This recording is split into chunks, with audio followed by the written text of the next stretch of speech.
Okay. The chat features, I've got my iPad and it's going across so fast and it cuts off the sentence. So, and plus I don't have my glasses on. So I'm going to have to get my face way close to the iPad to even read half of the sentence.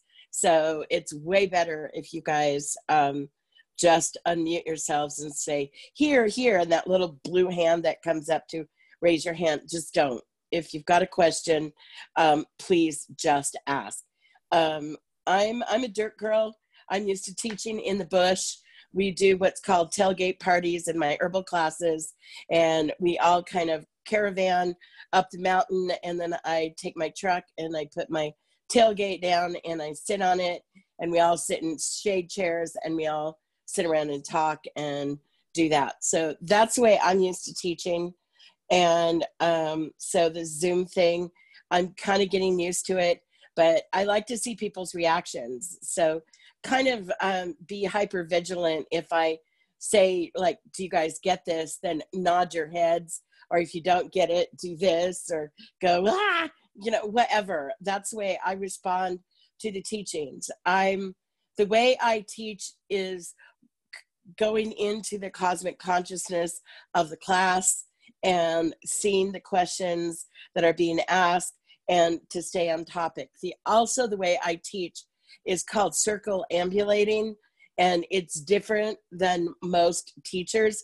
Most teachers teach by linear, I don't teach that way. I was taught by my elders, and the way I teach is that I will hit the point or the question.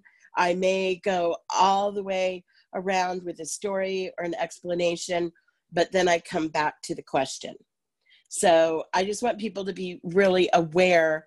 So if you're looking for a linear way of looking at things, you're not going to get it from me.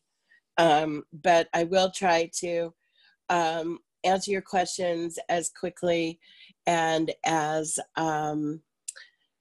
linear as possible, but my brain doesn't map linear. It maps in a cyclic order.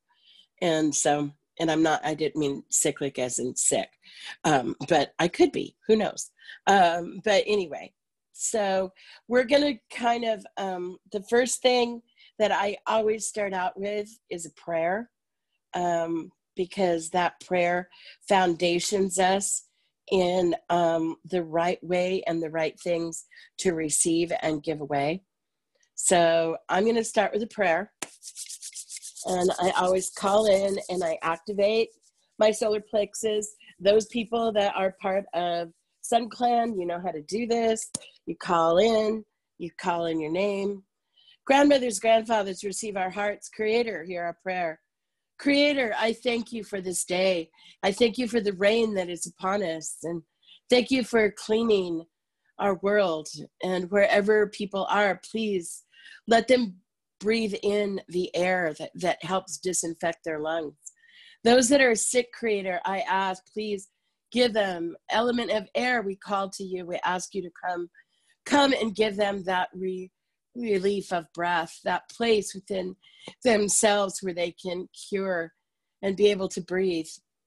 We thank you for our world, and we ask that you be gentle with us in these lessons that are upon us. We know that we need a new way of doing things, and Creator, please show us the way, show us those things that we need in our lives. Thank you, Creator, for all above and all below. Haina hai, haina ho, haina ka. Ho! Hi, everyone. Thank you.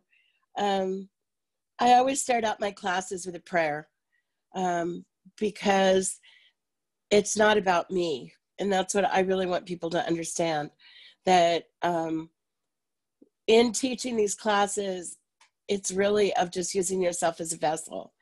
And everyone has the ability and the skills to do all of this work that I'm talking about.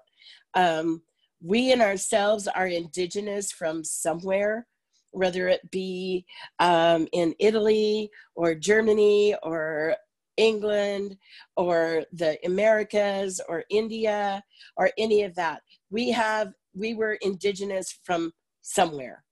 And there is that hunter-gatherers DNA within your DNA thousands and thousands of years ago. However, there's a remembrance. And in that remembrance, we reactivate our DNA with the star beings, with the earth elementals, with all of that. It is all within our own structure. So you're always needing to call to that remembrance. And I always call, illuminate my heart, restore my memory. Because it's all there. It's all within. And people are always saying, oh, wow, you know, you just have all this information. I don't really. What I have is the remembrance of everything that my ancestors have learned. And that's all within you too. So I just want you guys to remember that. And, you know, take some time out now that the earth is stopping a little bit. And again, unfortunately, this virus is the only way at this point in my lifetime of 64 years that the earth has stopped. And that we're seeing some remarkable healing in just even a short amount of time happening. And unfortunately, we're also losing, or people are crossing over at insurmountable ways of happening. My daughter, she sent me a text last night, like 11:30 at night, and she's telling me that there's an ambulance company called Falk, that's the largest ambulance company in the world. They just shut down in Sacramento, that they don't have enough calls. And right now, Sacramento, which is the closest largest city to where we live, they're not really busy with COVID calls, thank God. You know, but all the other calls, everybody's too afraid. I mean, a lot of the calls are unnecessary, that these paramedics, my daughter's a paramedic in Sacramento for the last 7 years. And the interesting thing is they're offering for a 6-week shift in New York City, they're offering $27,000 for paramedics to go to New York to help. And so that's our epicenter. And that's also where we've been doing a lot of our light codes and our light work. I do encourage you to go to my website. I think it's either on, I have 2 websites. One is ancientearthapothecary.com. The other one is rebelalchemy.co, not com, .co. There's a link there to the Richard Hoagland show that I was on a couple of weeks ago. And it talks about some of the frequency work that we've been doing, and the team that I'm working with. And we've been working with these codes or frequencies by Shari Edwards. And Shari Edwards, as her background is biology, you can go to Google her, Shari Edwards frequencies, just Google her. She's got a free voice analysis on her website that gives healing codes to a voice analysis that you give inside. You know, she has the microphone, you give your codes, and then she plays back the frequencies to help unlock those codes or frequency within your own brain. I've been working with Amp Coil, and we offer Amp Coil treatments at our clinic. And that's another one I recommend that you look at, ampcoil.com. So the ampcoil.com, ampcoil.com. They also have another one called Virus 2020, and they work with Tesla technology, and it's a large copper coil. I've owned one for the last couple of years now, and we give treatments to people, but that's also uses a voice analysis. But with Shari Edwards, she's made the COVID-19 immune booster free to everyone.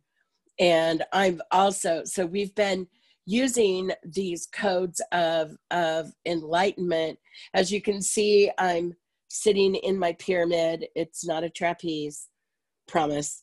But this is I work with a lot of torsion field energy, and that torsion field energy, this helps work.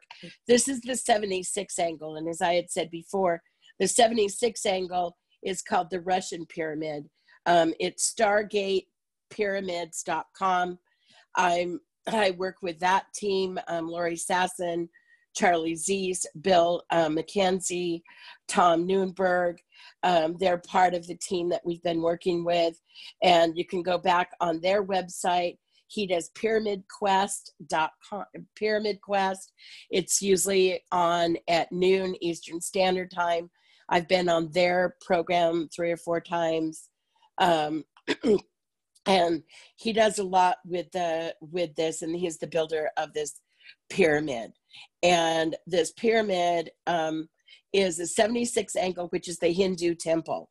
All Hindu temples on the top of their temples have a 76 angle to the top of the torsion of the temple tops, or pyramids, if you would call them, from ancient India to the one that's in Los Angeles to the one that's in San Diego. I also work with a copper pyramid that is a 72 angle pyramid, which is called the Nubian pyramid. And that is done in Nubia. There's 72-inch pyramids there that are thousands of years old. And then, of course, the Giza Pyramid, which I had an opportunity with a trip that ISIS led this winter in December, that we were inside the Great Pyramid of Giza on Christmas morning at 3 a.m. doing some sound work, and we did some of these frequencies. So as I was saying before, F flat is very, very important to the Egyptians in the healing. The King's Chamber is an F flat. The Bent Pyramid is an F flat. And that is really, really important in the sound healing venue. I don't know why. I can't tell you why. All I know is I went out and got myself an F flat singing bowl. I went through 120 singing bowls with the merchant that I bought it from, because a lot of times when you're testing, working with these singing bowls for absolute frequency, you have to make sure that they don't ring out at a different frequency. So as you're ringing it, it comes to a point where it will change from like an F flat to an F sharp. And so you have to be really careful when you're getting a singing bowl that you know that it holds its tone and it doesn't ring out to another frequency. So within the pyramids, within a torsion field, the other thing that I own that I use is called a Scalar Wave. And it's a Scalar Wave machine that can actually put the Magellan wave into your actual body tissues. And we use that to potentize our waters. And as I had said before, we're using Shari's COVID codes or frequencies. We're also preparing the water, and we're also able to use the Scalar Wave with the same frequencies to put into that water, so it actually boosts it to a point that it's a liquid immune booster. And that will actually be available. We're just finishing up. We've been using it with a lot of people in New York, and people that have COVID-19. We've been doing remote work with COVID people at Elmhurst Hospital. One of my students and dear friends, she's walked with us at Sun Clan for a long time. She is in her first year of residency as an MD, and she just happened to get Elmhurst Hospital in Queens. And I was there with her in January because my son lives there. And we were having dinner with her and her husband. And so I've been in contact with her a lot during this time and really giving this channel of light and these frequencies. And she's been reporting back. And it's been kind of a really interesting time. I'm also working with a respiratory therapist there within that, doing that work. And then we have a couple of patients that are on Long Island that we've mailed the booster to, and all of that. So I don't do anything like just make something up and send it out. I have to work it, you know, do my work. So it's something we've been working with for the last month. And I'm almost to the point of getting it perfected. We also put it through a shungite filter. We put it through a negative ion filter, so it has negative ions. It's got shungite. It's got Shari's codes embedded in it with the Scalar Wave, and it's magnified within the pyramid itself. Because and so look up Russian pyramids. Just look up Russian pyramids and Google it, and a lot of information will pop up about how it works with the immune system. And there's a controversy about the copper ones, and it shouldn't be metal, or it should be PVC pipe, or it should be wood. I've worked with both of them, and I find them both, you know, equitable in the way they work. And the reason I'm sitting in this one at home is because I erected it when I bought it, and I just never took it down to take it to my clinic. And I've got one in my clinic. So anyway. How do you spell that? Is it Russian? Like we're from Russia. Yeah. Okay. Russian pyramids. Sorry if I'm not articulate enough, but it's Russian pyramids. So please look that up. I'm encouraging you guys to study all of this. I may sound like I'm a wacko, but I'm not. I'm truly not. I have worked in the frequencies, and I've worked in vibrational work for probably, I was trained very early in working with the Astara Foundation. That's another one to look up, astara.org. My family was involved with it in 1951. They're the mystics, the Robert and Earlene Cheney. I was raised in the temple in Los Angeles on Mariposa Avenue. They're now in Temecula. And Earlene Cheney was a mystic, and a lot of her stuff about light body and working with one of the master teachers that she worked with was Zoser. And I grew up with this as a master teacher and working with that, and only to find out that he was the first pharaoh that built the Saqqara Pyramid. So when I was in Saqqara in December, that was some of the work that I was doing. Some of the people went down below to do some other ceremony work in a tomb that they had recently found. And I stayed up above to do some of the work, plus the stairs would have been too hard for me to get down. But there was some work there that I did in Saqqara. And so this is something I've worked with all my life. People just keep on showing up. The Caros, the Incas showed up at my front door. I ended up in the jungle with Dr. Iamoto years and years ago, and we studied water and how to work with the water and how to potentize the water. And then I was working as an herbalist, as the head herbalist at a local business here. And I got picked up by FES, and that spent 10 years with Flower Essence Services, running around the world, learning and teaching vibrational medicine and learning a lot. And then going into biodynamics, working for 2 biodynamic farms, working with anthroposophy.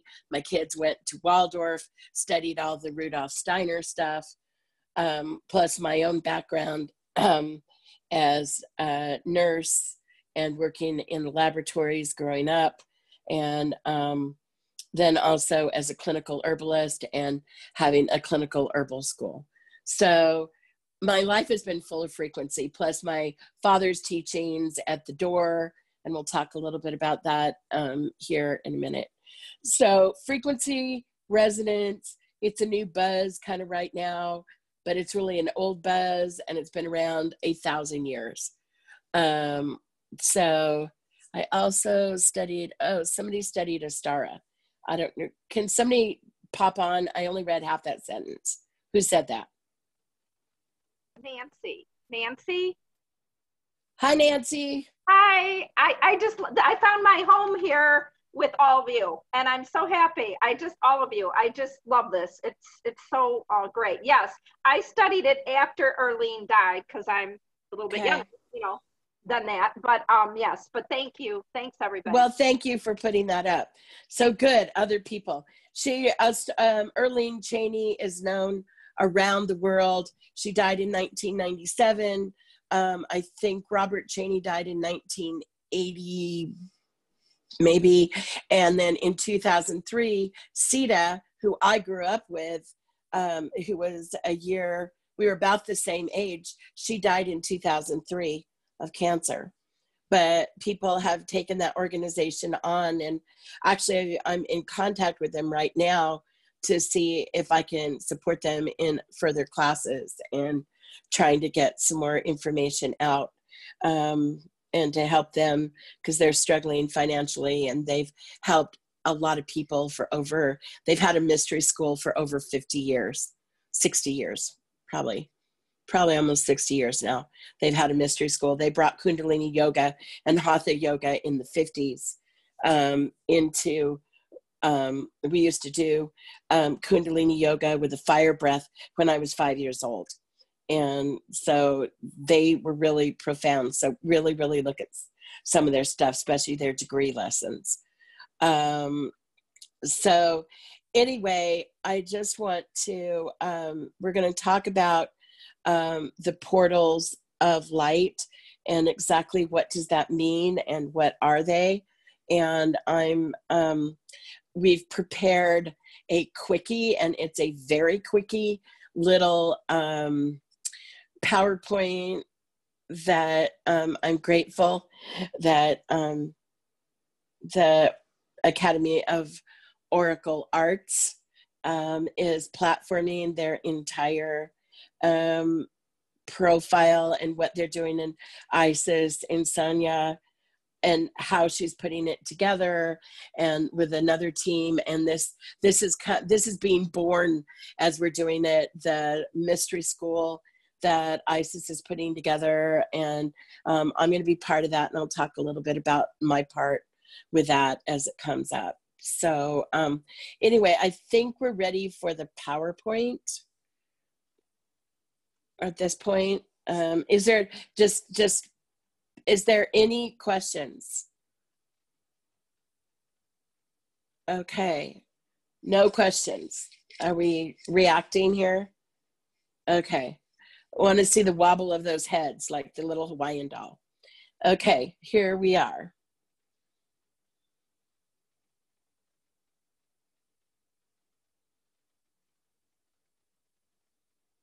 Okay, I'm going to talk a little bit about this.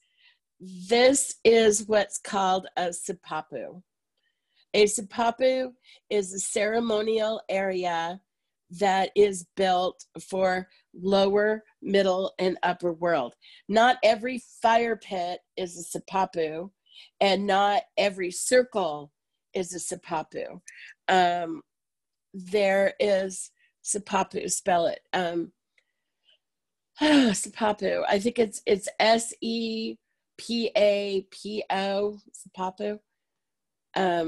I'm not these are native names that I know that, and the medicine was passed down to me. But we have a ceremonial area that we use. I'm not ready yet. Thank you. We have a ceremonial area on some beautiful conservancy land that we are Sun Clan. We are Sun Clan, and Sun Clan is here in Nevada City. It's a lineage clan from Rolling Water, and I've been teaching this medicine, and Rolling Water gave it to Sun Thunderflower. Sun Thunderflower is a lineage carrier also from Rolling Water, and I hold Sun Clan, which is part of this medicine. Could somebody mute, please? Thank you. So anyway, this is an opening, and there's a very specific way. So what you're looking at is you're looking at our Sipapu, our open fire pit that actually is looking towards an area that we have a labyrinth that we also have, and we also have another one on the other side that is a sweat lodge. But in these trainings, you're facing north. This is our north view. And as you can see, we have our pipe mound is the little white, you'll see it in the white next to it if you and do your screen. Anyway, we will be putting out a more of a list. If you want to know more about Sun Clan, you can get a hold of me. There's several of the Sun Clan members that are actually on this class, and our Sipapu now is being used. I'm going out at least once a week to do our medicine here in Nevada City and to open up that area to send those light codes to around the world and to ask those beings from lower, middle, and upper world to transcend some of the spiritual work that needs to be done at this time. So anyway, this is something that I use. I use it, and it's also open to the Sun Clan members. And we have a whole rule set about what to do and how to do it. But anyway, it takes a lot of... How large it is? Is it 50 feet? It's a 50-foot circle, and it takes a lot. It takes a community to hold this kind of energy. This is not something one person can hold. And we have a hierarchy of that was passed down by Rolling Water, and who's a Hopi elder from First Mesa that passed down this medicine. He had a vision, and his vision was passed to Sun Thunderflower. And in 1990, I met Sun Thunderflower, and I learned this medicine from her. And part of my vision is exactly what you're looking at. And also from my father's people that are out of Arizona, the Wind Creek, and different things that I learned from my dad. So understanding that this has been part of my life, along with Astara, along with so many things that have just culminated in the work that I'm doing now. And so please understand that trying to go out in your backyard and build one of these things, if you don't have the training and you don't know how to use it, it can be dangerous. But I'm going to show you a way that you can do this work, and you're in control of your own energy and how you use it. So that's why and like I told you, it takes a tribe of us to maintain this energy.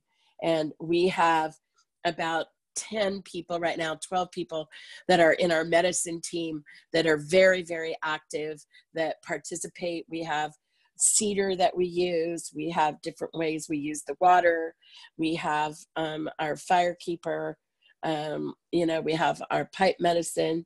We just have a lot of things that we do in this, but I'll throw up some more. I keep on saying that word.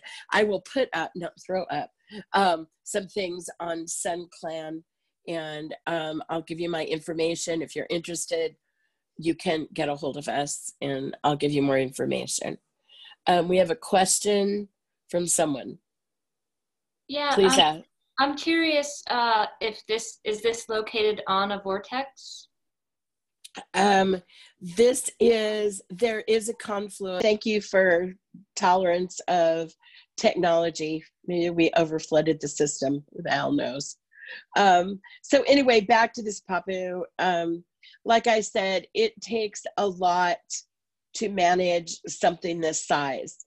And I've had students in the past that have taken, you know, a month or two classes, and then they're like, "Way, we're gonna go build this." Or I've had other people that, you know, and the thing is, if you haven't been taught, you don't know the medicine, please don't try to do something like this until you really are aware of what it takes to maintain something like this. And it takes a tribe, it takes a village, and it takes villages to know all of the different medicines that are involved. One of my biggest teachings was with at Hopi, and working with the Hopi elders. People always go, Hopi this and Hopi that. Hopi this and Hopi that is made up of like 70 different clans that each carry their own medicine, and each clan doesn't know what the medicine of that clan is except for that clan, and they're not allowed to crosstalk. Like Corn Clan can't talk about the medicine of the Bear Clan, and the Bear Clan can't talk about the medicine of the Flute Clan, only that representative of that clan. And so it's kind of like how your hand works together. Your fingers don't really know what your palm is doing, but yet they all work together to grab something. And that's exactly like Hopi. Each one has a slice of the medicine. And that's just like us. We each have our innate talent on how to communicate with the unseen universe. And so with those innate talents, we've brought people together to hone those medicine skills to co-create a space like this that is being used for the healing of the world. And it looks like a bunch of rocks and whatever people want to say. This is a torch and field just exactly like the pyramid. And it's built and was designed as specifically to do this kind of work, as well as the other medicine work that we do. So I just really wanted to reiterate that. Each of you have your own innate skills of how to work in the unseen and how to bring that medicine in and how to move it around. And medicine magic, I'm using it kind of simultaneously. One has a different flow than the other in co-creation, but they still work in very much the same way. And my skills are both in Hermetic magic, and also in Celtic magic, and also in shamanism, and in indigenous ways of many different cultures that of the elders I've studied with. So please know that you need to find your own expression on how you want to express to the unseen. Just because I teach a certain way, it's from my experience. You guys all have your own filters, but what's important is that we do this work with the light codes and get them out. That's where I'm coming from. Go ahead and turn to the next one, please. Okay, this is my den. As you can see, this is where I'm sitting now. This is the full picture of the 76 angle pyramid, the Russian pyramid. And as you can see, it has organite on the top. It has an organite pyramid on the top. That organite pyramid is made with turquoise, shungite, silver, and gold. And that is the top of the pyramid. And it's 7 feet tall. And inside is the bench, actually, that I'm sitting on right now. And the bowl that's sitting in there is a pineal bowl.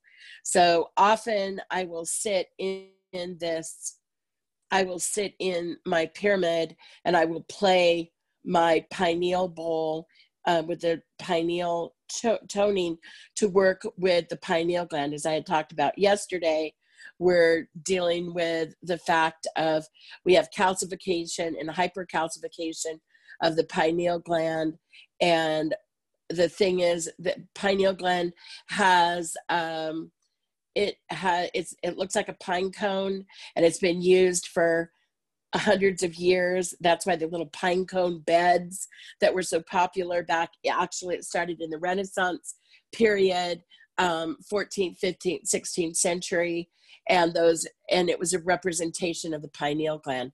The ancient Egyptians studied the pineal gland. There's also DMT crystals within the pineal gland. When the medulla vibrates, it vibrates the pineal. It also works through the trigeminal nerve. And the ancient Egyptians, they used a side view for the eye of Horus. And the eye of Horus is also the same as working with the pineal gland as well, and dealing with consciousness. So please be aware that this streamlines into so many different cultures. So let's move on to the next slide. Okay, this is a Stargate. This is not one in real life. This, of course, is a, I just really love this picture. But truly, if you've ever been to the Stargate in Peru, that's an opening. My family and the lineage from those teachings, which are at Pulaski Ruins in Sedona, Arizona, which the area is blocked off.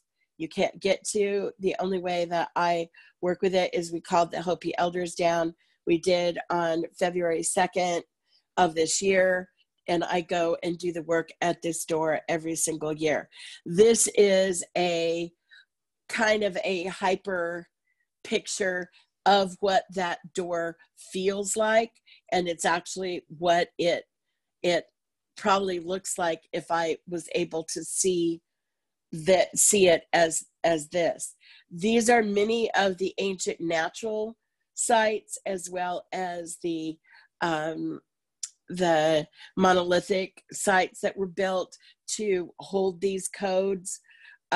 This is really what one would look like if we had the vision to be able to see into those veils of light. Please keep going. This is what's called a time wheel, and it is a solar calendar. It is also Mark's generational calendar, and this is also working with eclipse and solstices and equinoxes. This is the Yavapai wheel and Wind Creek people. This sits right next to the door. This is right next to the door, and the door has the markings, and if you can see right above the markings, you can see the squiggly lines. Those squiggly lines, a lot of the archaeologists will say, oh, well, this is rain. No, I'm sorry, it's not rain. In working with the Hopi elders from the past, working with the Hawaiian elders, working with the different elders and the Inca elders that I've worked with for years and years, and also working with my own family lineage. And what I've learned, that is the veil. That is the veil between the worlds. And if you close your eyes and you're doing some of this work, you can actually see those energy lines as you move through them into that next dimension by intention. And up above that, you can see it almost looks like a ghost-like figure where you've got the arms, the head, and then that is written in white and red ochre, and that is the threshold guardian. So anytime that I do any of my work through the unseen, I'm always careful to ask the threshold guardian, may I please enter? And this is something, unfortunately, that most shamanistic medicines or journey medicine or any of that, they don't teach about the threshold guardians. People just bombastically go into the unseen, and they bring back things from the unseen into this world that are not of the highest intentions. And so that's why it's really important. It's all written right there on how to work with this cosmos, how to go through the field, and how to work with the threshold guardians.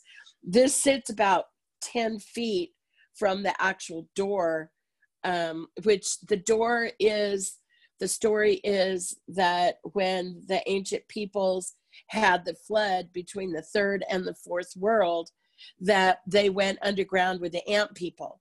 The Judaic story has Noah that put everybody on an ark, but the native peoples have that they went below to be with the ant people.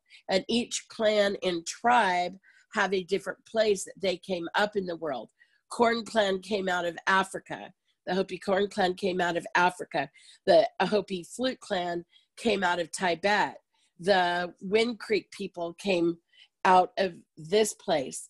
The other people, there's another part of the Hopi tribe, they came up out of the reeds out of Panama, and they have a whole story about the reeds.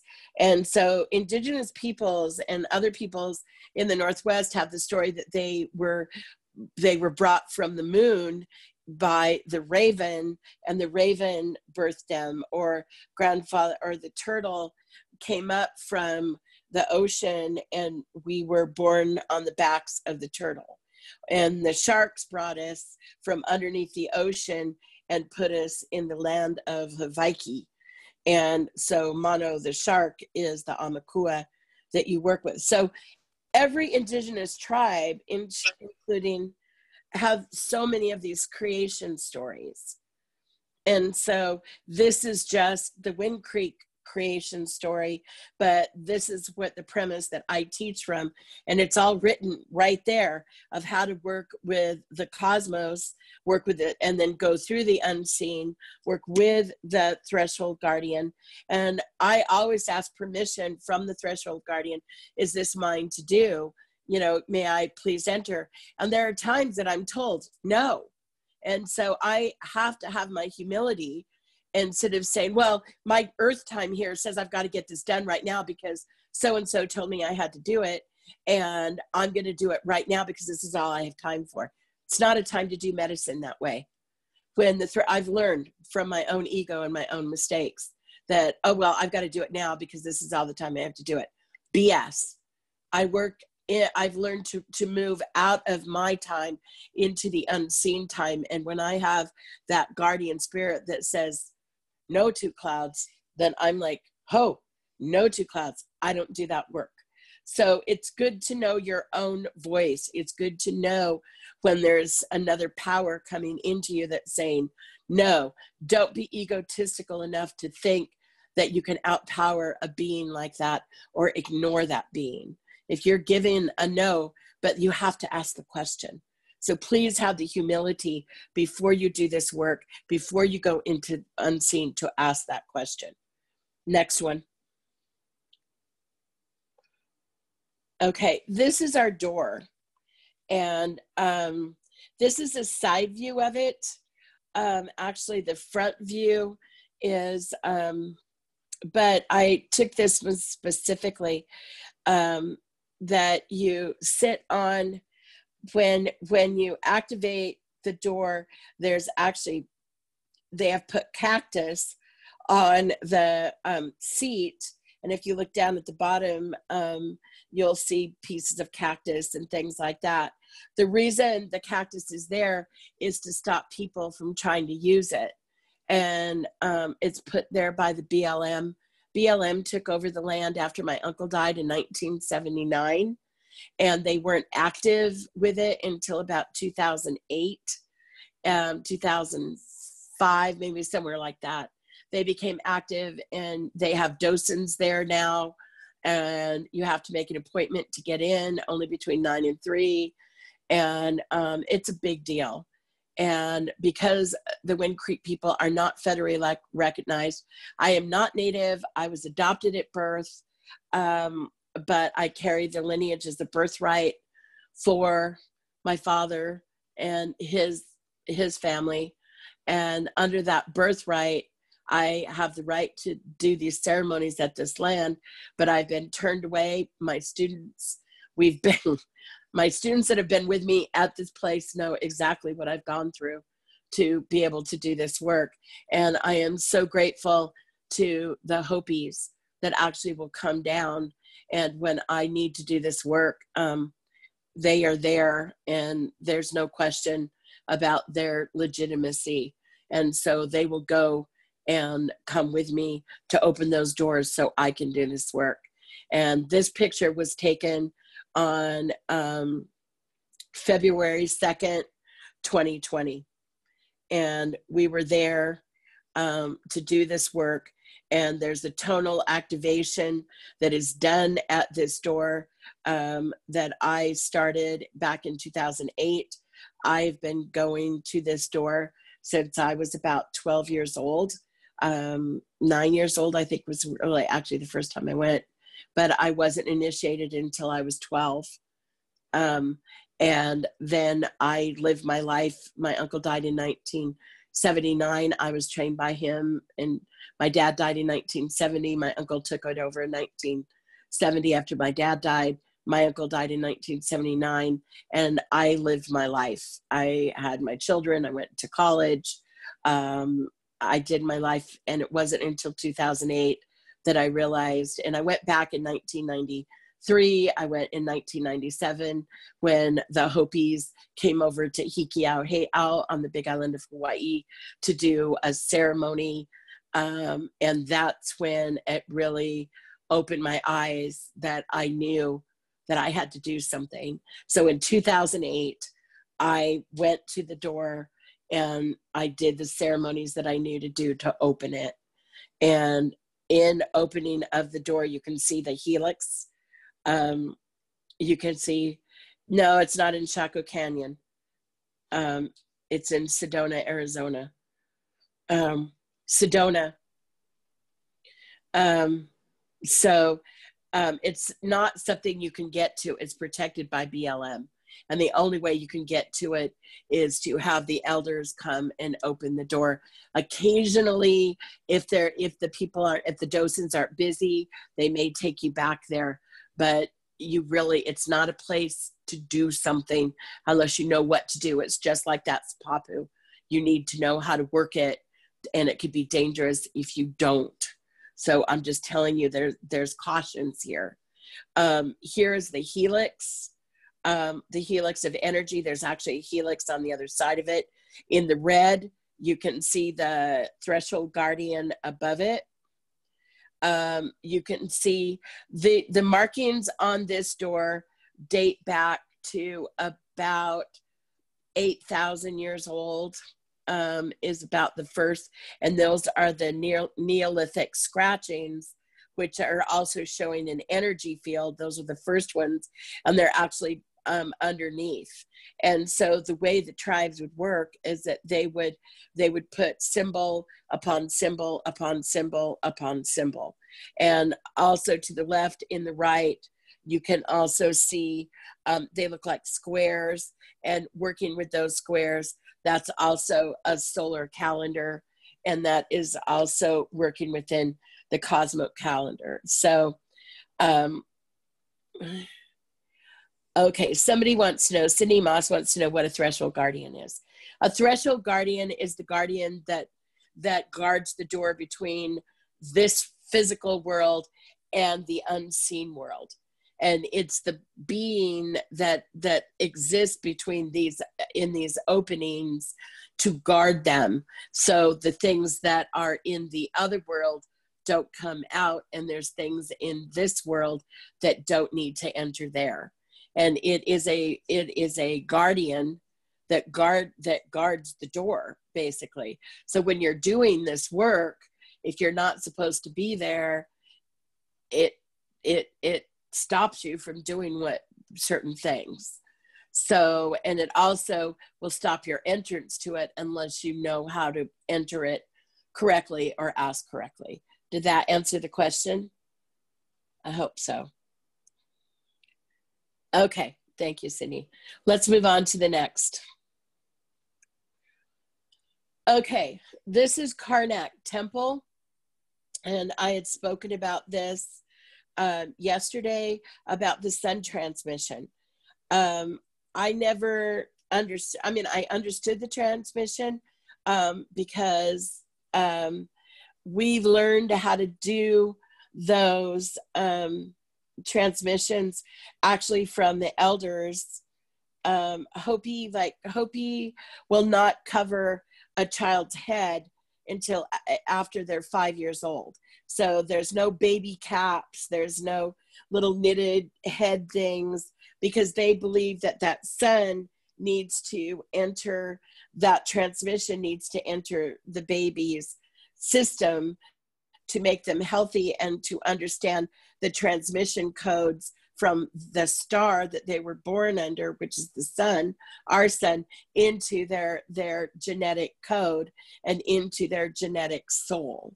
And the Egyptians also believe this. And so this is very ancient science. And one of the ceremonies is at Hopi is that when a baby is born, for 21 days, their mother and the baby are shrouded, and they're not allowed to go outside. They're not allowed, the uncles aren't involved. The aunties of the clan come and feed the child and help the mother and everything. And on the 21st day, I had an opportunity to be part of this beautiful ceremony. On the 21st day, before sunup, they hold a big feast, and it looks like a normal baby shower, but all the uncles are there too, and the fathers and the grandfathers and all that. So the men and the women of the clan get together and give a celebration. And then all of a sudden you hear somebody from outside going, "It's coming, it's coming." And it's the grandmother and the mother go out, and the rest of the group stays in the house and is doing their prayers and their songs. And the baby is given to the sun for its first sun transmission on the 21st day. And I really don't know why the 21st day is, but I also, one of my business partners, they're from India and they're Hindu, and he had a baby not too long ago. And on the 21st day is when they have their celebration, and they do something very similar. So here is the same custom, very similar in the Hindu culture, and here it is in Hopi. And like I said, there's an underlying understanding of this ancient energy and ceremony for a reason. Also, if you work anything with making vibrational medicine, if you work with succussion, you succuss the medicines in a free flow form 21 times in biodynamics, and that comes from the 27 agricultural lectures from Rudolf Steiner. So again, here's this 21 coming up again, and that's working with free flow form in the vortex energy within water. Dr. Iamoto also works within that medicine of the vortex water, and he wasn't trained in Rudolf Steiner either, but he had the same one, and then working with the vocal crystal and vibrational crystal with prismatic light, infusing that into the water. And then Nicene Harriman has brought up the arc stone, which is a double tetrahedron, and how that actually physically fractals the water to be able to give then the information that Dr. Iamoto did with the Vogel crystal into the water. And then from there, we succuss it 21 times. It comes from Rudolf Steiner. So here are all these great people with different things together. And all of a sudden, you know, I was given like, oh, well, we put this with that to co-create these elixirs of light that are very, very important at this time. But like I said, what you can do, this is the sun transmission. And this whole temple of Karnak, this ancient temple, was built for this purpose of what you're looking at. And in the middle, right below the sun, you can kind of see like a little rectangle square. That is the Holy of Holies. And I couldn't find it to add it to the other picture, because we have another picture that was actually taken at the Holy of Holies at the same time that we were out here. There were some people still in the Holy of Holies where we had done a Hermetic ceremony just before that. And that light, none of us expected to see this. We were, you know, but we just happened to stay, and I knew how to work. So the people that were with me, we did our sun transmission. And so that's why it's really, really important about how you cover your head and how you give it to the sun and the types of light. This is a very powerful, powerful golden light. And so taking in this transmission was phenomenal for me, because I knew that it fed a transmission from our solar sun. And it's like what I said yesterday, that we got that transmission from the great central sun in 2012 with the galactic alignment to our star that only people get every 26,000 years. Our generation got it. So I understand the time of testing that we're in now, because we hold that light and we hold that transmission. And to receive that transmission, you know, 8 years later at this temple, I really wish I would have been able to be there for the transmission. This was only 2 days before solstice that it looked like this. And we were another place for our solstice transmission. But still, this was so close that you can see where it's almost aligned straight. And it aligns itself on the summer and the winter solstices. Okay, move on to the next one. Okay, these are taken from the Edfu temple in Edfu, and it is the Horus Temple. And that temple is also, you can see the different directions. So the left one is the sun, and there's a lot of different sun hieroglyphs that they actually have. You can see the food growing and the sun on it. They have the bee. The bee is everywhere, which I never expected to see in the hieroglyphs. But the bee, the sun, but this is the actual, I love the way that they used like the Nubian pyramid, which is the 72 angle, to transport that into this hieroglyph. The next hieroglyph is really important.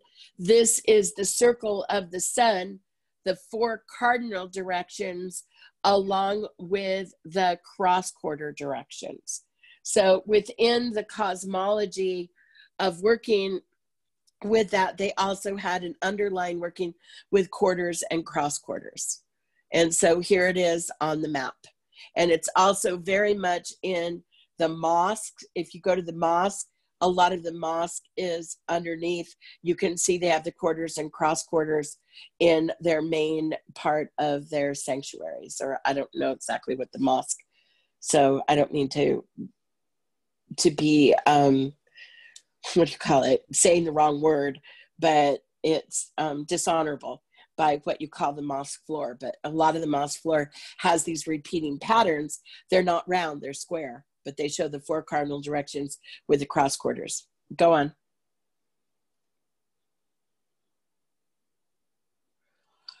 And this is Akhenaten. And this is Akhenaten and his whole family taking in a sun transmission. As you can see, he's got, they're working with the blue lotus and the yellow lotus. What he's got in his hand is yellow lotus. What she's got in her hand is blue lotus. And the little one, it looks like the little one is actually having a sistrum in her hand, which is a form of a rattle, a primitive rattle that was using. So here is his entire family taking in the sun transmission. And you can see where down below, they used a fermented type of blue lotus, which was used also as an hallucinogenic, but it was also used as a remedy for helping to awaken the DMT crystals that are within the pineal and within to help with the lucid dreaming. So, but they use the entire flower. So I've been working with the entire flower with the blue lotus recently, and I made, for everyone that went on our Egypt trip, I made that blue lotus fermented Blue Lotus tincture that everybody got, plus the essence that was also included in it, so that we could take that on our trip to Egypt.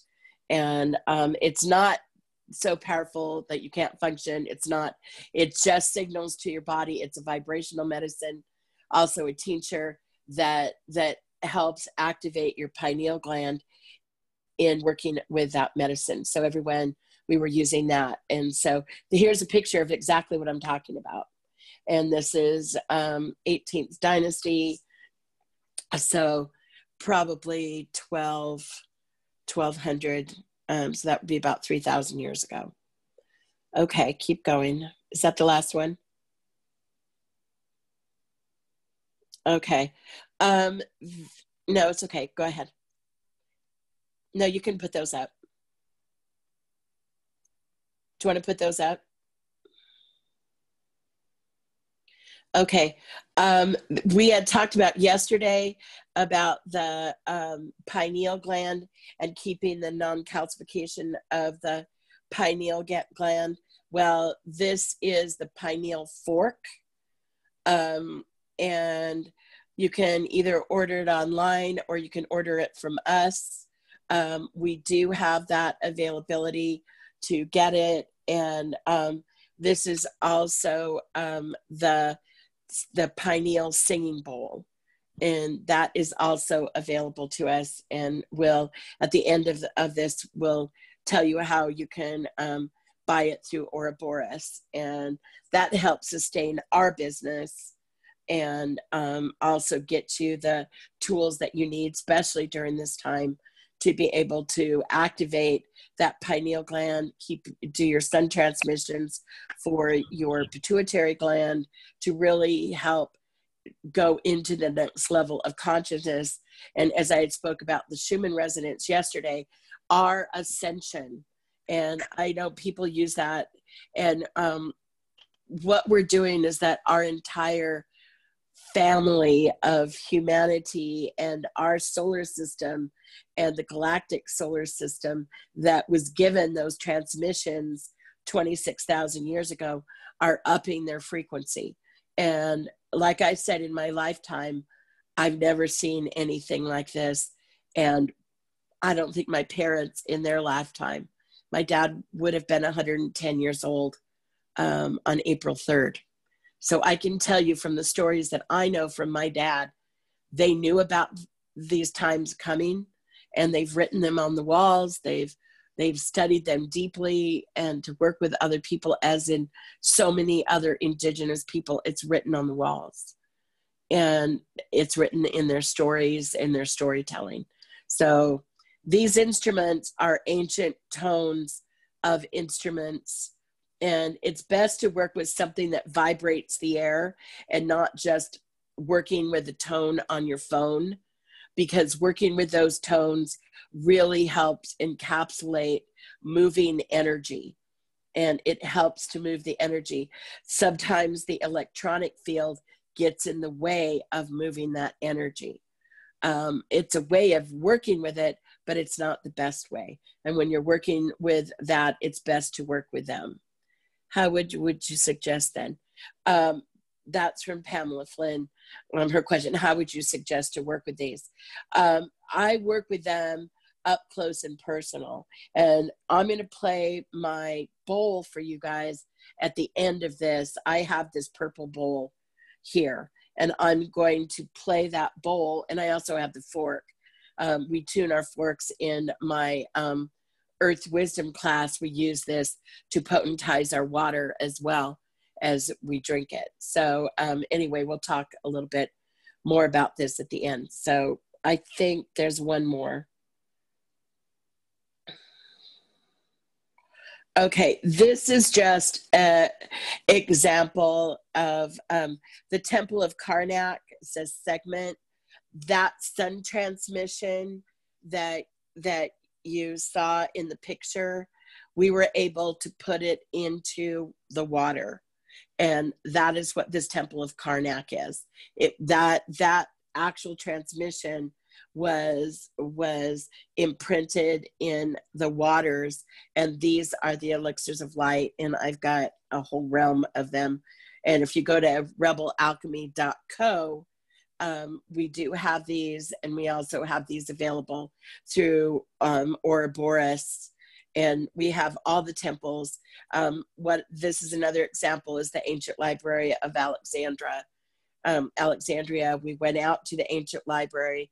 It doesn't exist anymore, but there's one column left of where it is, and we use the Mediterranean waters and sand that are next to it to do the alchemy to make this, just as with the Temple of Karnak, we use the Nile waters to make this. And of course we remove all the bacteria, and it's non-microbial, and how we make it sterile to be able to use, but that imprint is there.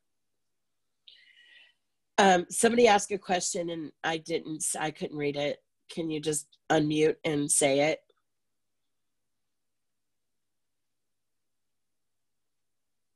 It was Natalia. She was just saying that she's been taking them every single day with her morning meditation, and she finds it makes her feel more expanded and clear. And she likes to put a full dropper in a tiny bit of water because she didn't finish the sentence there, but well, they're highly potent, and you use them by the drop dosage. You don't use them by the gallon. They're used very much of drop dosage. Pam, yes, you can ask a question.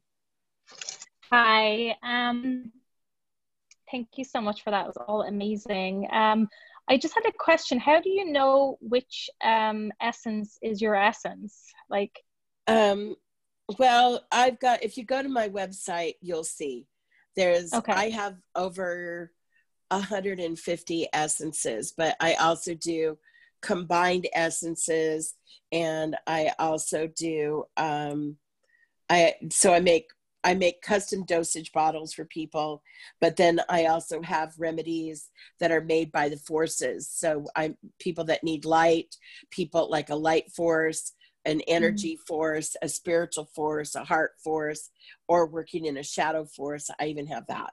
So all of that is kind of explained on the rebelalchemy.co. Okay, perfect. Thank you. You're welcome. I'll take a look. Okay.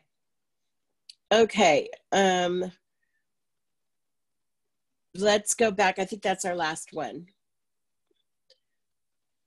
So I want to go back to our, let me go back to people. Okay. I had to see people again.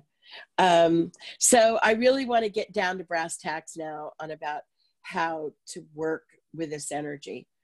We have about 45 minutes left, and I want to be able to, so when you're working in your own energy, I really like people, I'm going to make this really, really simple. And I taught a more advanced class on this to Mystery School down in Los Angeles last week, or this week actually, but I'm trying to make this as simple as possible for the layman. And there will be more classes available through the Academy of Oracle Arts. I'm going to be teaching a class called Earth's Alchemy, and we're going to be learning how to make ormus and spagyrics and how to work with some of these frequency medicines. And then we're also going to be offering a minister's class, and we have ordination available through the courses at the end on how to be in service, how to be ordained. And unfortunately, I mean, I hate to say ordained is a thing, but it's the people papers you need. And sometimes you need that umbrella to be able to go out and do this work legally. And that's why we're looking to offer the ordination and the administration behind it.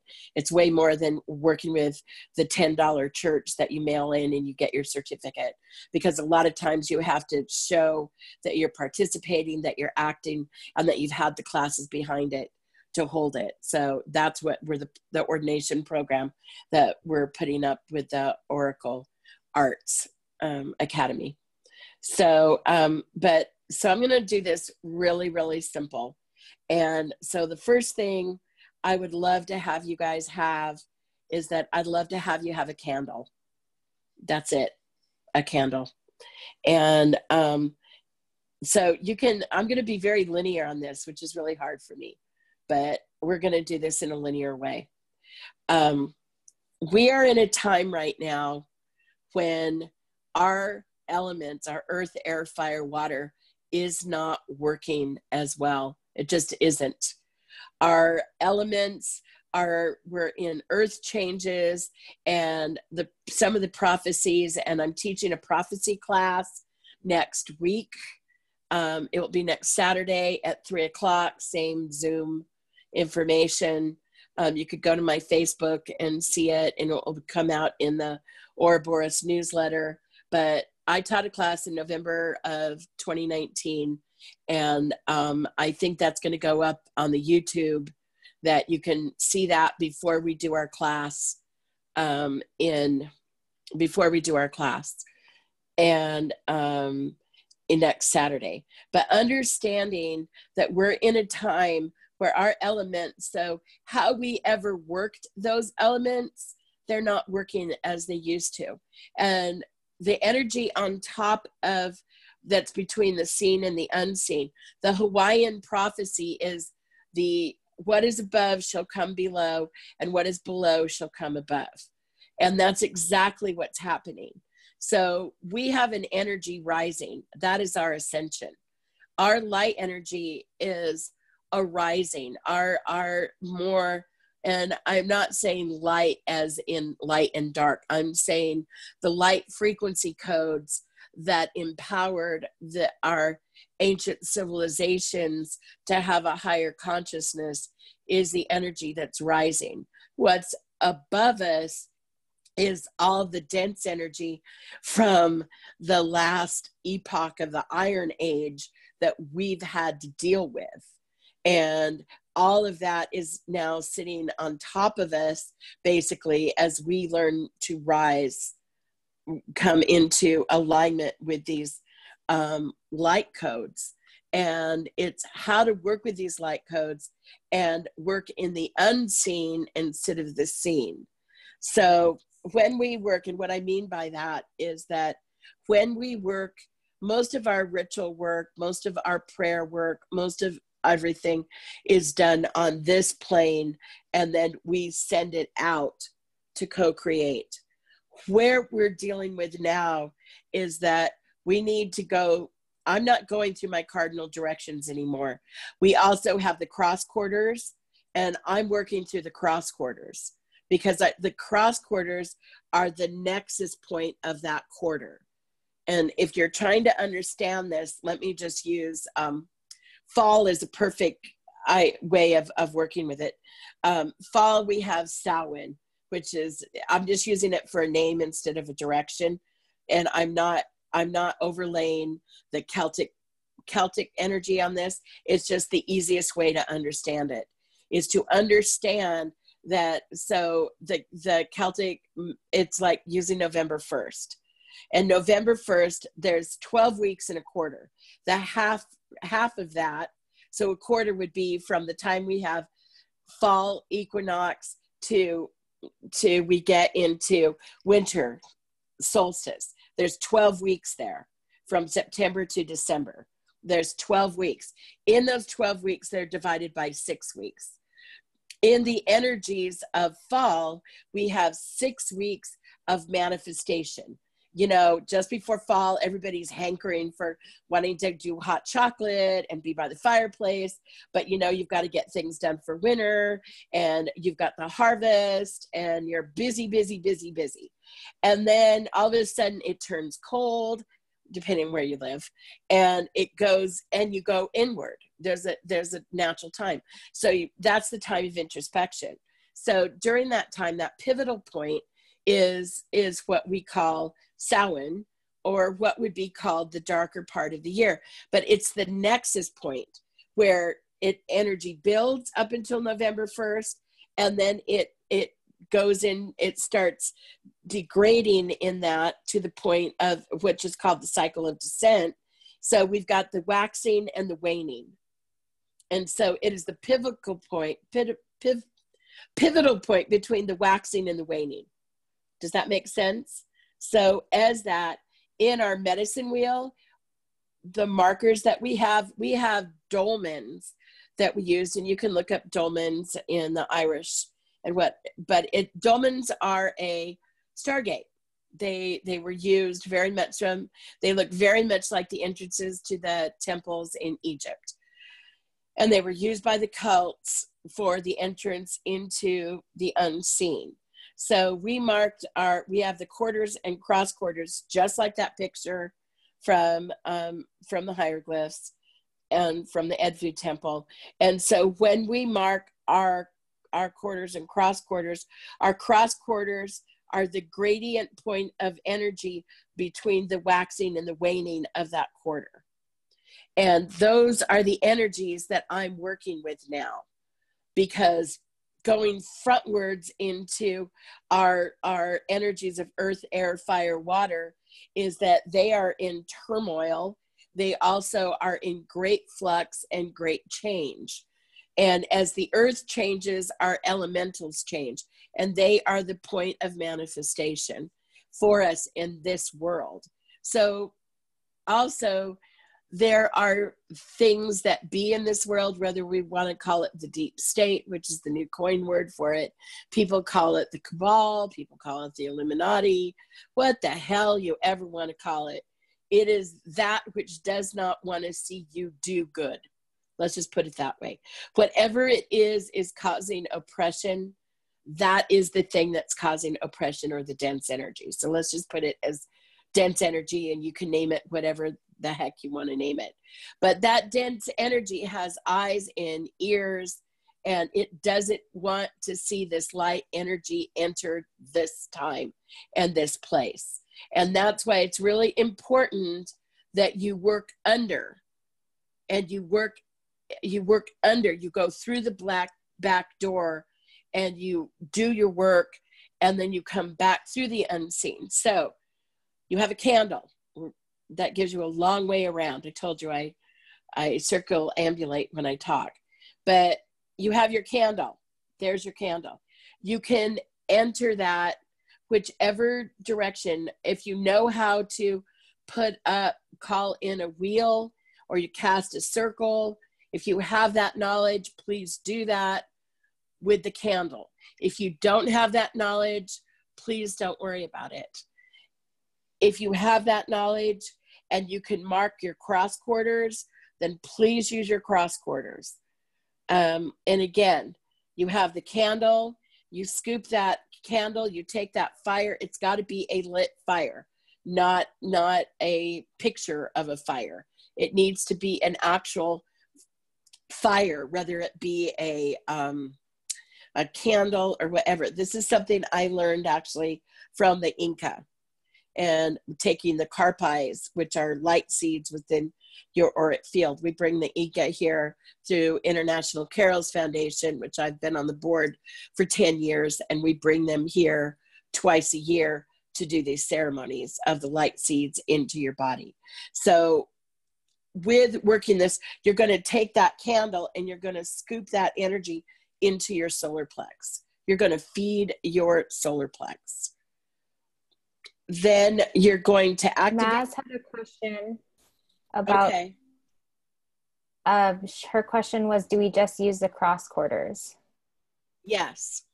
So my question really, so instead of calling in the directions, like the cardinal directions, you just only do the cross quarters?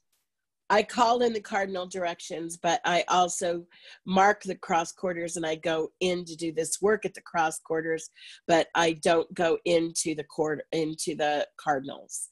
I will call the cardinal directions to still hold place, but my entry points are not the cardinal directions. They're the cross quarters.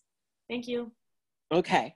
So if you're in a wheel, if that doesn't make sense to you, please don't mind it.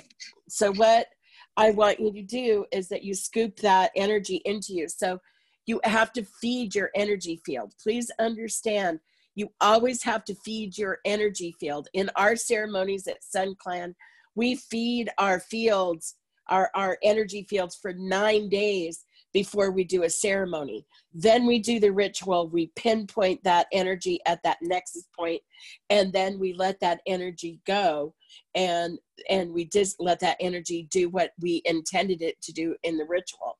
So the reason of feeding your field through the sun transmission, through as an energy, is because otherwise you use your life force, and your life force is not made to be able to use that energy. Your auric field, whatever you want to call your bioelectric energy of the initiated soul, is the energy that you work with, and your oversoul is the energy that you work with, and you feed that on this planet by photonic light. And you also feed it with other different energies, but that's another class. So just understand, I'm giving you the simplest form of feeding that energy force is by fire. And if you can't feed it by fire, feed it by light. And both are equally important. And the other thing too, because there are things in the world right now that are looking for people like you that are doing this work. And I'm not a conspiracy theorist, very much, I guess, I don't know. But I am someone who's got her feet on the ground. I'm in my dirt, I'm in my plants, and I know a lot of people out there, including my own children, Mom, okay, Mama's voodoo, as they call it, you know, and woo-woo. I don't care. I know what my elders taught me.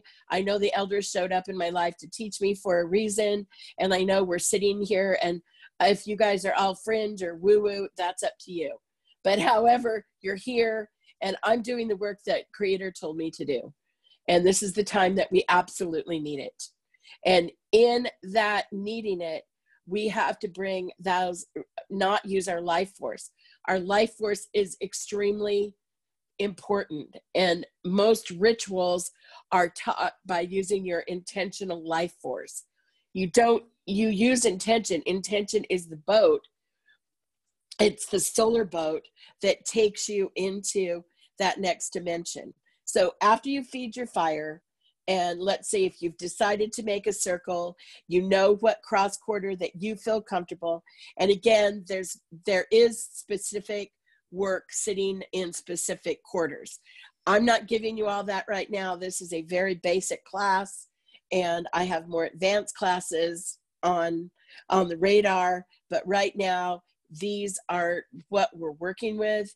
And so whatever innate direction, we all have an innate direction. I'm west, I'm fall, I'm water. That is an innate energy for me. I'm thunder, and I'm a thunder being, and I sit really well in that energy. And in my life cycle, I am in the northwest energy because I'm going more into my elderhood at this time. So I have a time frequency that I'm sitting on. I also have a frequency. I'll answer your question in just a minute. I just want to get through this first. So I find that nexus point within the cross quarters that are calling me. And there's always gates that we need to open before we go. And I talked about that yesterday, so I'm not going to repeat myself at this point. I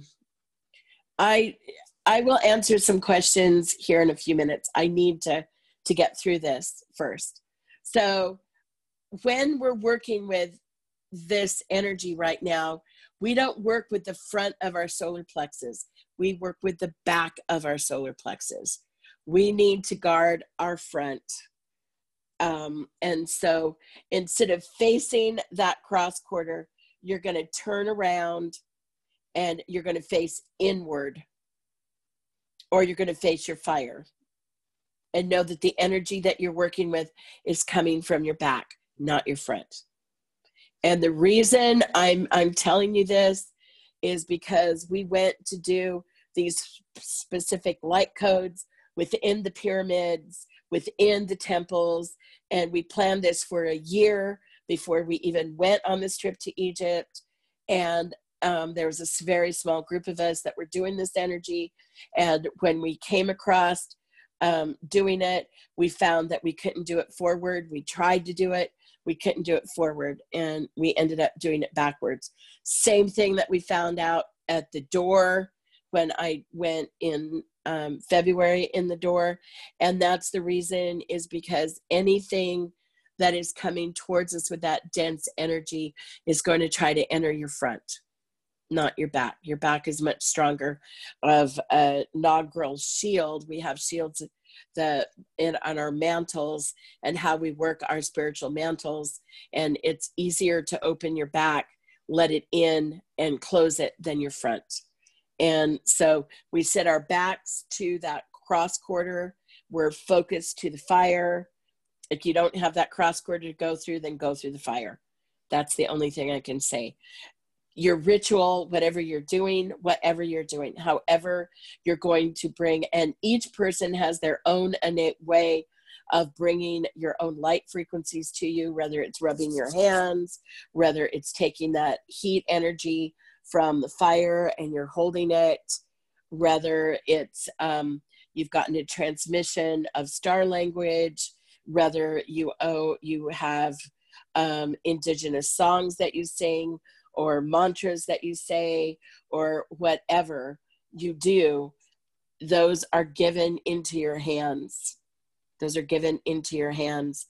And then those hands, like this, as the sigil, is that you enter the space. Sorry, my screen isn't that big. So when we enter that space, I usually use my breath to enter that space. The breath is something that is my energy going into this unseen. So we open ourselves up. We also can open ourselves up by doing this. We can close ourselves up by doing this. So what I do is I will open up, I will blow through it, which is my signature. Each person has their own unique voice and their own, but I usually blow that into the unseen. Then I use my intention to open up, and I will ask the spirit guardians or threshold guardians, is this mine to do at this time? May I enter? And if I'm allowed to enter, then I know that I'm encapsulated into the unseen. And as I sit with that intention into the unseen, I will do that ritual of the light codes, or whatever ritual you're doing. I am doing that now in the unseen. I'm not doing it on this plane.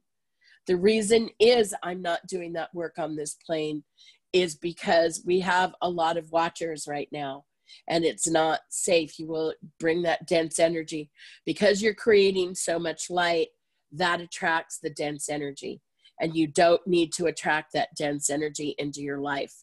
You need to keep it out. So let's say you're co-creating, like the way we did it when we were doing, just for example. So I put up my circle, which I'm within my pyramid to do all my work. My pyramid has 4 corners, and within the 4 corners are also my quadrants. So I put my back towards my direction, let's say. So I have my cross quarter. So I'm actually sitting in my cross quarter right now. So as I sit in my cross quarter, I use that, I open up, I do the light codes that I give my light codes. I go through, I'm doing that in the unseen with my intention, and actually know your intent, motive, and purpose. And intention is why you're doing it. The purpose is what you are hoping to accomplish, or the motive, intention is why you're doing it, your motive, why do you want to help people? Why do you want to do this? And the purpose, or your outcome. So my intention is to help people with COVID. My purpose, my motive is to put my light codes within the Elmhurst Hospital. My purpose is to be able to put light codes to be able to help. So I call it my intent, motive, and purpose. That as long as you're clear, you have to be clear with that. It's crystal clear. Otherwise, you can mismanifest. So check your intent, motive, and purpose before you actually even approach the threshold guardian. Once you have permission from the threshold guardian, you do your work in the unseen, meaning that even though you're sitting in your little house, I'm sitting in my house, in my circle, which is actually my pyramid, but most people it'd be a circle. Or even if you don't have a circle, you have a candle, you're enveloped into that energy.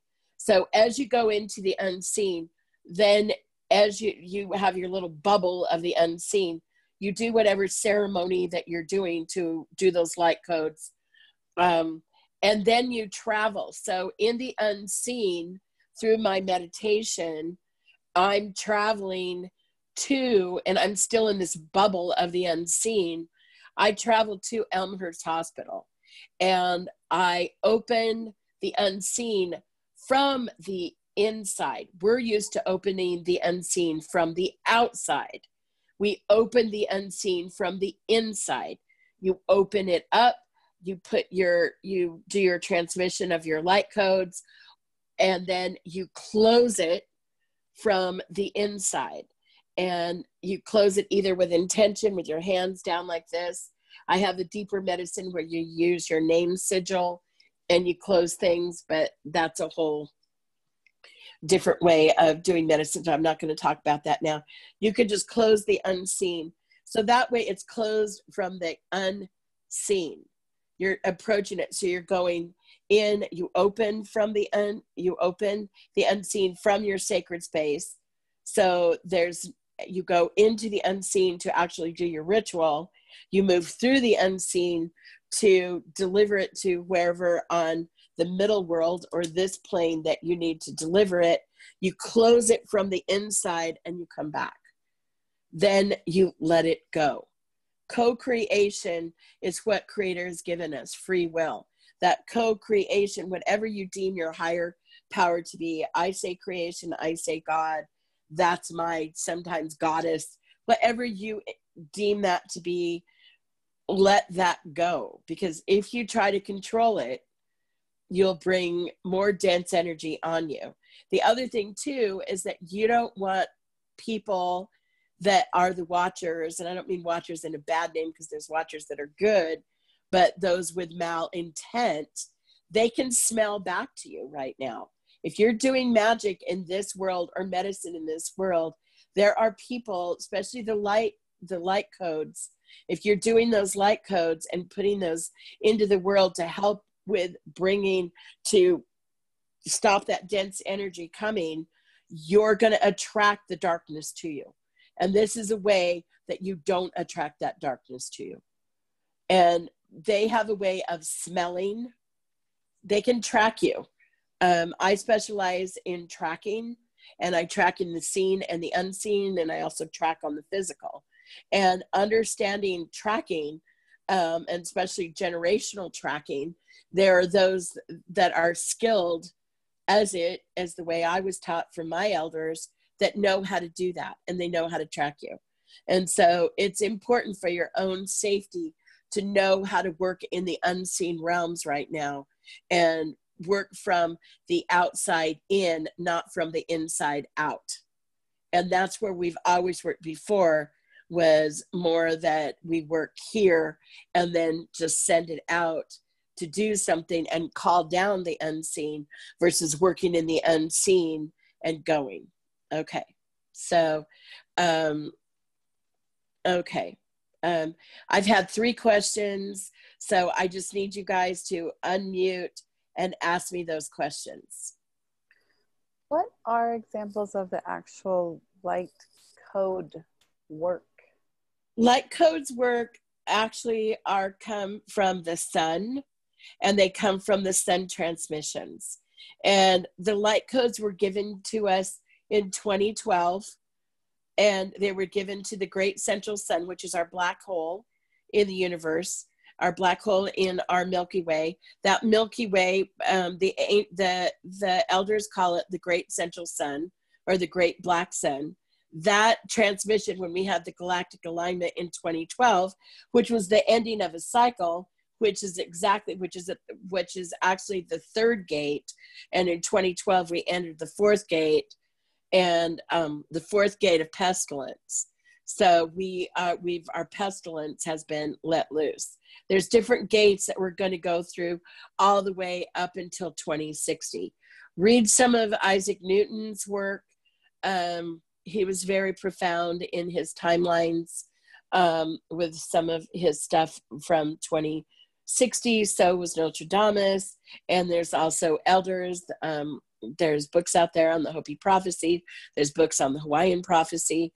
Some people are receiving, they used to call the ancient times 2,000 years ago, speaking in tongues, that you received the ancient language of tongues. We also have the other language coming through as star, and we're calling it star language. So look it up, just look it up.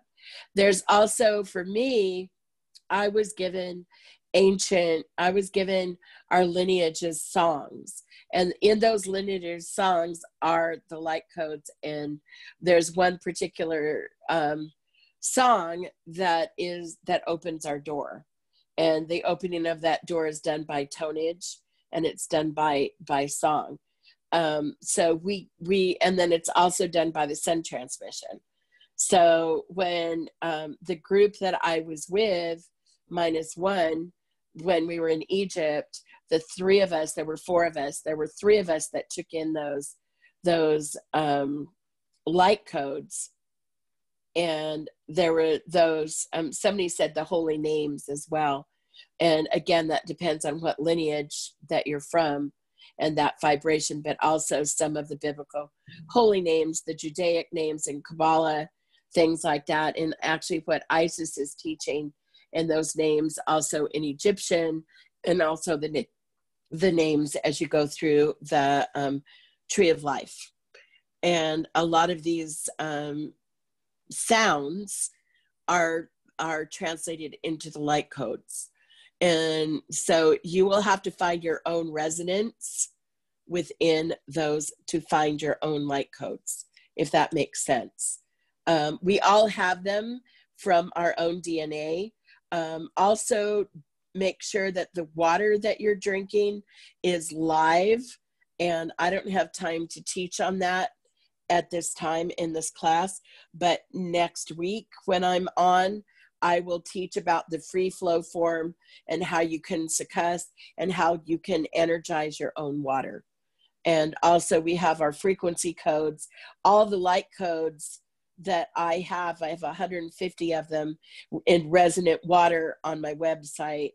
And we also have those available. We're putting up our vibrational platform at Ouroboros, and those will be available through Ouroboros too, because each of these bottles hold a certain light code, and it's how we work with those light codes. But for now, like I'm saying, we all have our innate light codes on how we respond to nature. And if some of you are gifted with the star language or in tongues, that's another way of working through the unseen and to impregnate with these light codes. Does that make sense? Absolutely. Thank you. Okay. There was a question. Yeah. So if you receive a light code, you would receive it being within your light field once you're in there? Usually, but what I mean by the light codes is that the light codes are transmitted by the photonic light. Our Earth is receiving light codes all the time during daylight, and that's what's causing the resonant frequency, the Schumann frequency, to change so much over the last 8 years. And 10 years, our frequency has been changing quite a bit on the planet. So our frequency actually has been resonating with some of these light codes, but you will receive it more if you take in a sun transmission, and then that vibrates within your pineal gland, your pituitary gland, to help set your circadian rhythms. And how you receive that is also how you're able to energize.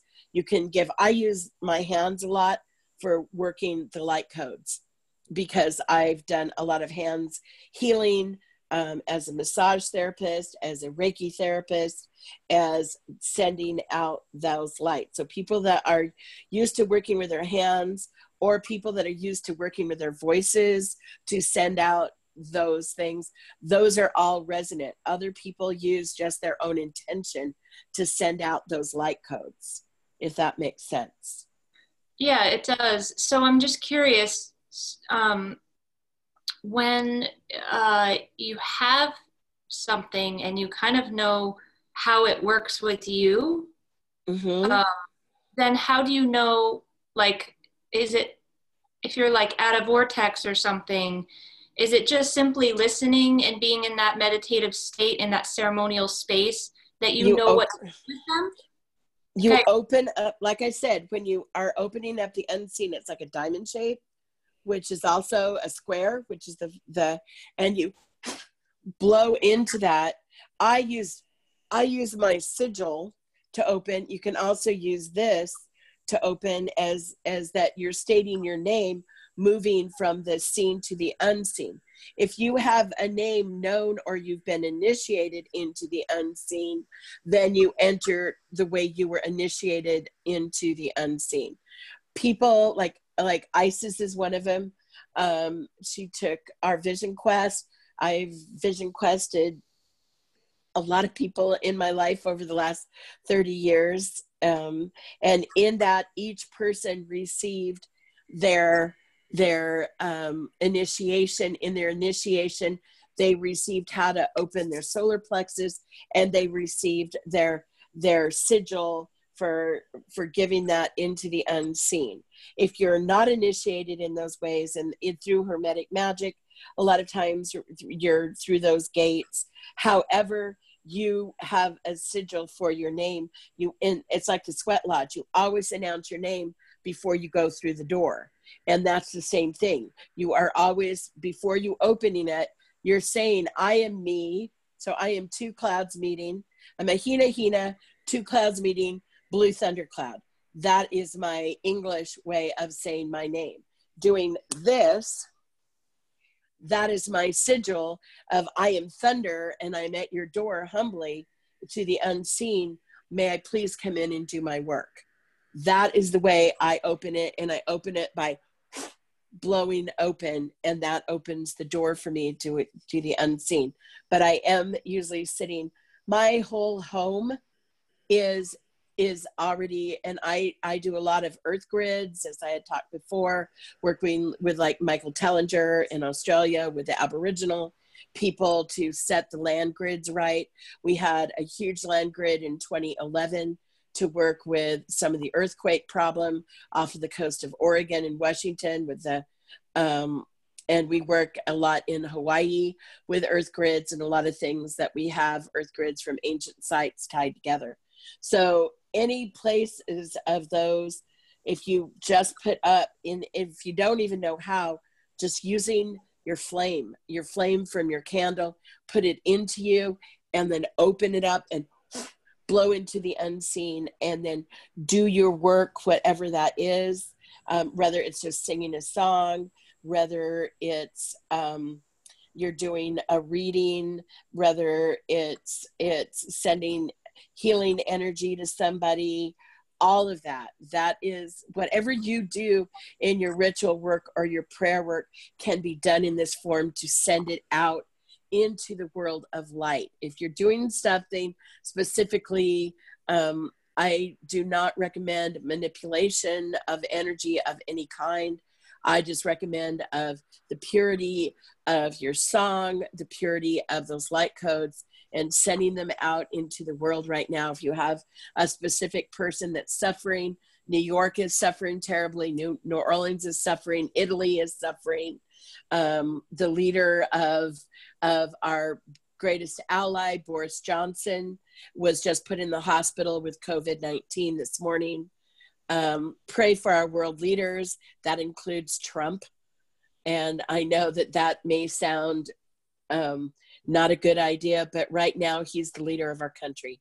And whether we want him there or not, or maybe you do support him being there, anybody that's the leader of our country deserves to be prayed for, and those light codes, so that they can be the leaders that they need to be. It's just important. And because what's happening out there is scary in our nation.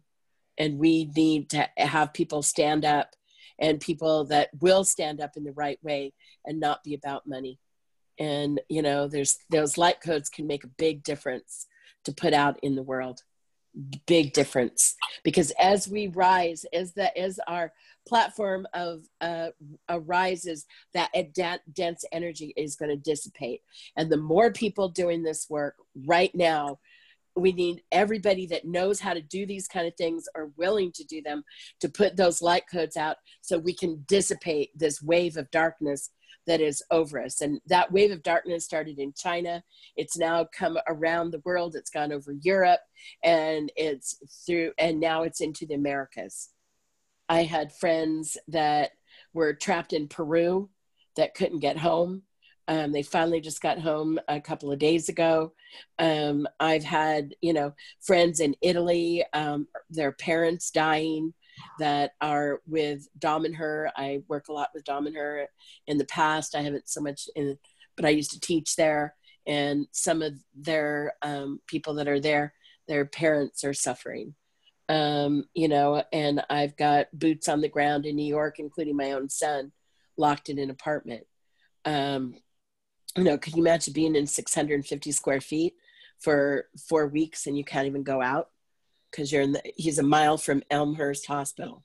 So New York needs a lot of prayers. 1/3 of the COVID cases are there. That needs, I'm sending light codes every day, but you've got to replenish yourself. And remember, don't use your life force energy. You take in that sun transmission and then you open up and you do it. If you do it daily, if none of this resonates with you, then the only thing I can offer is that you pray. Truly, prayer makes a difference. We had 1 million people plus yesterday on a prayerful place, and that was a lot of light codes sent out into the universe to help dissipate this. And we're just praying that we can get through these next few weeks, and that we can make a difference on our planet for everyone. Okay. Hi, Marza. Thank you. It's Maz. I wish my video worked. Okay. I was just wondering, can you give an example of scene or like work you would do in the scene world? Because for me, something like singing a song or something like that, or like doing a reading, that's very much something that happens in the scene realm. So I was just wondering if you could illustrate like seen and unseen a little more. Okay, so the unseen is where you create a bubble of sacred energy around you. That's either like I showed you the medicine wheel that we have. That's something that's set up that works as a transcendent place. There are people that are energetically connected to that's gone through the initiations, that have the ability to use that Sipapu, that are taught and trained how to do it. That's on a big scale. On a small scale, and I'm in my own, I'm sitting in my den right now in a pyramid that is set up as a sacred space. And I'm talking to you all, and all of those light codes are being transmitted to you guys through these words and these ideas. That's a transmission. I'm very diligent about how I receive my sun transmissions and where I receive them. Mount Shasta, Hawaii, Egypt, everywhere, because there's different types of light. There's rose light, that is from the Southwest. There's the rose light, and everywhere. There's different rose lights, and there's different lights. The backside of the Sierras is known of the range of light, and that is a golden light as well, like in Egypt. The light here in Nevada City, where I live, part of it's golden, part of it's rose, and sometimes we get the violet light. And it's how you take it in, either at sunrise or sunset. Those are the best points of origin. So after I take in my sun transmission, and I sit in my place, my whole house actually is gridded to be just like my pyramid. I will go ahead and do whatever ritual I'm going to do. And my ritual is, sometimes I will do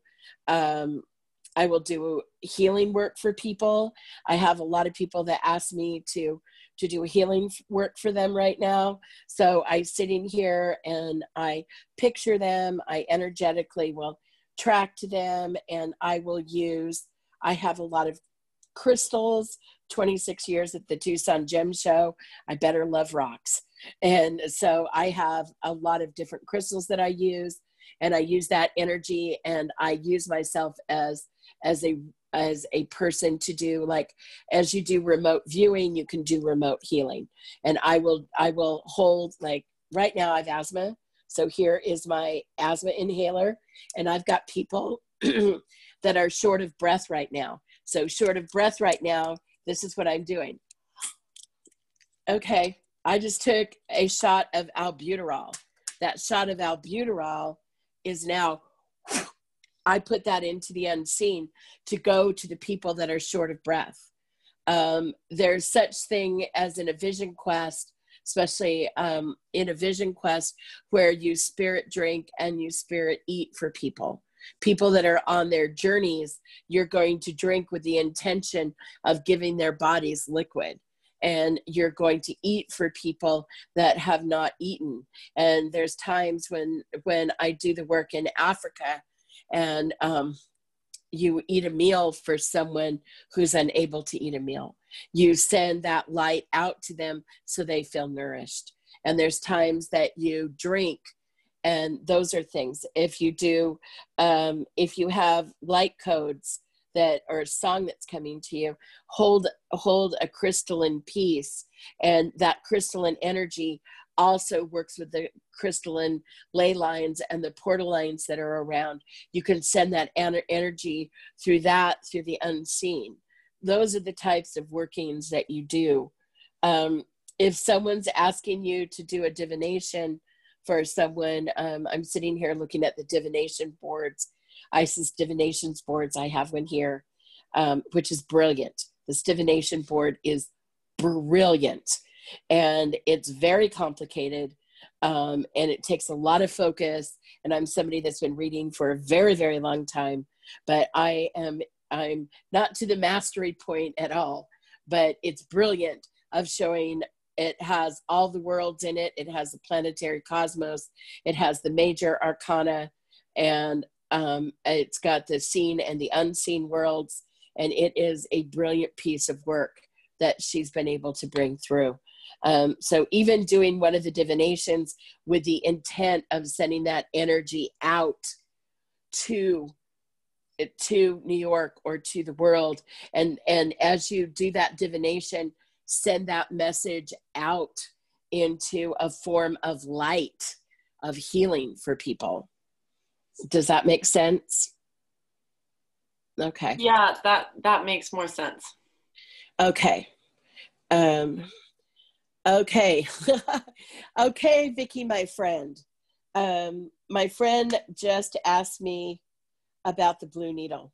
And I just this friend has been with me she vision quest with me like 12 years ago. She did the Lakota visioning for 4 years, and this year she'll be in her 3rd year of Sundance. And I honor her question very much, and I honor her reflection very much, and the work and all the light codes she sends out in the world. There is a thing called the blue needle. I had spoken about it before.